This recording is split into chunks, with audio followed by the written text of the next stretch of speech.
is also done at 72. Okay? It is also done upright when possible. We also need a shield. Now the shield is not going to be exactly on the posterior side, but it's going to be on the side, okay, that is closer to the tube. Okay? For the most part, lateral projections, the lateral projection that you do is the left lateral. Why the left lateral? Because the heart is leaning more towards the left, and so you have less magnification when you do that. However, if you see on an X-ray request that the injury or the pathology they are looking at is on the right side, then you flip it and you do the right lateral position. Make sense? Yeah. So, but 99% of the time is going to be the left lateral. Why? Because that's the routine. If the patient doesn't tell you it hurts more here, then you do the left lateral. Okay. All right. So distance is going to be at 72. Image receptor, again, it's a 14 by 17. The central ray also located at the level of C7.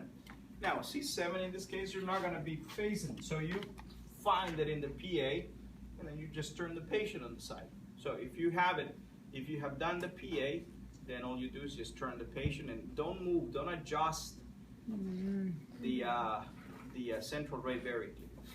There are times where you might want to make a minor adjustment, because sometimes when patients take a breath in, they do this, and they go back, and so the costophrenic angles go down a little bit. But if you're careful and you watch the patient and tell them, take a breath in, but don't move, or take a breath in and you've seen it leaning back, tell them lean forward just a little bit. Are you following me with that? Okay. Is the IR always going to be vertical? For the most part, yes. Once in a while you find patients that are wide even on the lateral side. For example, you have patients with emphysema. They are barrel chested. They are really wide. Yeah. You might need to use a 14 by 17 crosswise, because the problem with emphysema is that you cannot exhale. You breathe in, but you still have residual air, doesn't come out, and so your lungs, what they do is they start taking on this weird shape that they look like a barrel chested. Okay, from the side, not from the front, but from the side. From the front, they might look normal, but when you look at the side, they are wide. All right, central ray at T7 and the mid-axillary line. The mid-axillary line this is the axilla, okay? Armpit is the axilla, okay? But if you go right through it, and what's another name that we give this line? Coronal, mid-coronal. So you go through the mid-coronal or mid-axillary. Ignore soft tissue in the front. For example, you have someone with big breasts, ignore the breast, because the lungs doesn't stretch out. The lungs only go as far as your sternum. So you might have someone with big breasts, but nothing up front. I mean, no lung field up front. So look where the chest bone, look where the sternum is found. And the same thing goes in the back. A lot of times when you have patients overweight, they're going to have a lot of soft tissue in the back. Palpate the spine. The lungs are not going to expand beyond the spine. Okay? So palpate the spine there. And then you collimate accordingly. All right, collimation on all four sides if it is possible. If it's not possible, don't collimate. Okay? All right. So, a few more things about the lateral projection. Upright, you will turn the patient laterally, okay? Typically the left lateral. The right side is done when, you suspect to find something in the right side. The upper border of the cassette, 1.5 to 2 inches above the shoulders, okay? So, if you have already done the PA, then leave it at that. Leave it at, you already measured that. Now, if the only projection you're doing is the lateral, and you still need to see the shoulders, what you're going to do is put the patient in a PA position and then measure, and then turn it, because it's too difficult to measure when you're on a lateral. Okay? Next, and I don't have it here, next what you're going to do is you're going to lift the patient's arms. Both arms, not one, but both, are going to go out of the way, because if you leave them down, then you're going to have the humerus and the shoulder over the lung field. okay, and that's going to obscure the long field. So you want to have arms, both arms up. Either the arms can go on those bars that you see there on our machines, or they can go in the patient's in the back of the head, bringing, look at this, bringing the elbows forward. Make sense? Mm-hmm. Okay. The shield is gonna go, if you're doing the left lateral, take a look. Left lateral position. Shield goes on the right hip. Okay? And bring the feet apart, about a foot and a half apart for balance. Okay? The next thing you want to do is, how do you know if it is a true lateral? How do you know if the patient is not rotated? To be able to see that, you have to stand in front of the patient, not at the anterior side, but on the side. You look at the patient, take a view of it. Not only the chest, but everything. Okay? Because if the hips are turned, the bottom of the chest is going to be turned. Look at it and adjust the patient to a perfect lateral. What I do, this is me personally, I like to put my hand in the patient's back, find the two scapulae, okay, find it, and then I align it that way. And then I look at the hips as well. Make sense? Mm-hmm. Then the X-ray is done in full inspiration after the second inspiration.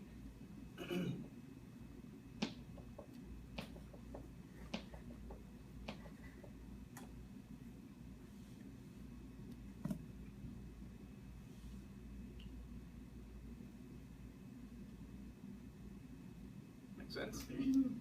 All right. So, Go ahead. oh, no, go ahead. It'll probably be cut. Okay, go ahead. I thought you were done. No.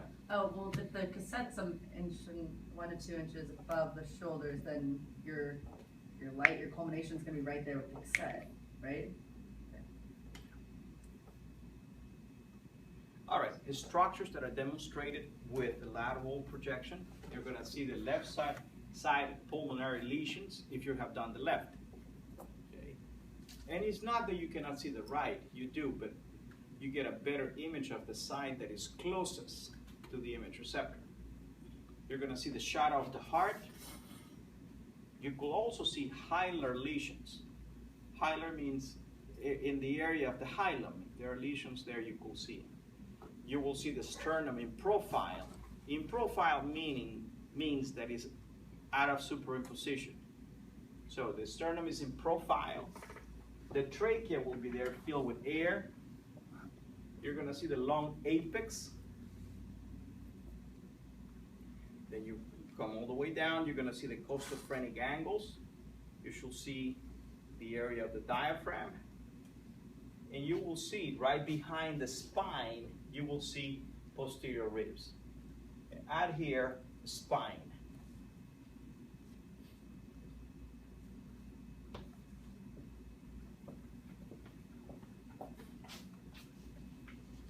And I'll show you a picture in just a second, but before I show you that, some of the pathologies that can be demonstrated here. You can see posterior, and this is unique to the lateral, okay, posterior lesions of the heart. Because on this projection, you cannot see anything because the heart is superimposed, so you don't know behind if there's anything. So by turning it, now you can see if there's anything behind it, okay? And also what you're going to see is the area of the great vessels, okay? Also, pleural effusions can also be seen on the lateral, as well as pneumothorax. By the way, I was just looking at this. See these markings here? Yep. Yeah, this is a pneumothorax. I don't know if you can see this fainted line here. That indicates a pneumothorax. You can also identify pneumothorax because if you look at long field, you see all this long parenchyma here. Yeah. You see all this, yeah, see here how smooth it is there? You don't see that long parenchyma anymore as you see here and everywhere. Here is very smooth, so that's a pneumothorax. So they are not obvious. I mean, you really have to look at it very carefully. Yeah. Because the line is a very fainted line. When we're done with class, you can look it up. Or when we take a break, look it up. All right? let me show you pictures. Okay, so here's the lateral. Okay, patient is left side against the board, mid-coronal plane, level of T7. You have palpated here. Make sure the patient is not rotated. Look at the patient, make sure that he's perfectly lateral. Arms out of the way, out of the field of interest. You can put the hands in the back of the head or on a bar. Collimate, in this case, they probably could have collimated another centimeter and a half. Make sure you have that shield, and it looks like they do have a shield here. And that's it, get ready to take the X-ray. This is what the X-ray will look like. If we see here we have the heart, we can see the posterior side of the heart. We can see the hilar region. See this little hole here? Yeah, that's the hilum, and the hilum is the area where you have the bifurcation of the bronchi. That's where you see that black area there, because that's air through the trachea. You see the spine here, the spinous bodies, the spinous processes back here. You see the posterior ribs here. You see the costophrenic angle, okay, diaphragm. You see the sternum, okay, and you see the apices. Okay. When you said he should collimate more there, is that just to protect him from scatter? And since it's not hitting it.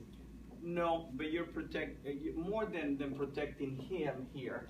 What you're doing is you're improving your image. If the more field you have here, then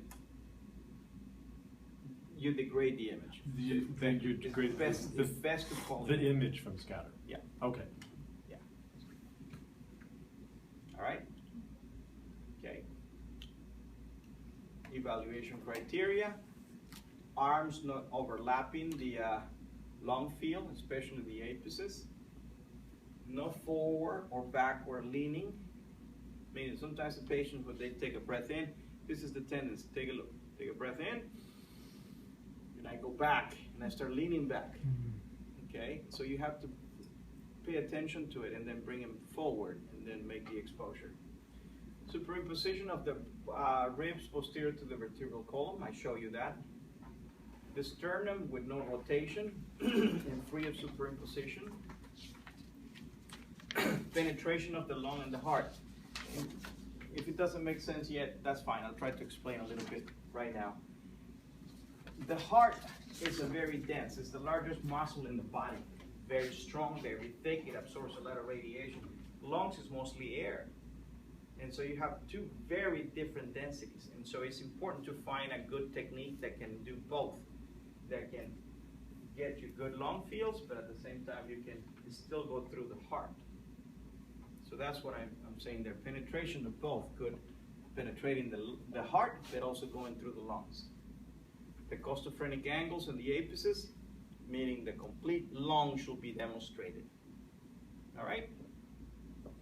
Questions? And open thoracic spaces, especially with younger patients. With very old patients, those spaces close up, or someone with arthritis or whatnot. All right, let's take a little break, guys, before we start doing the position. So let's take a 5-minute break. We need to stretch again.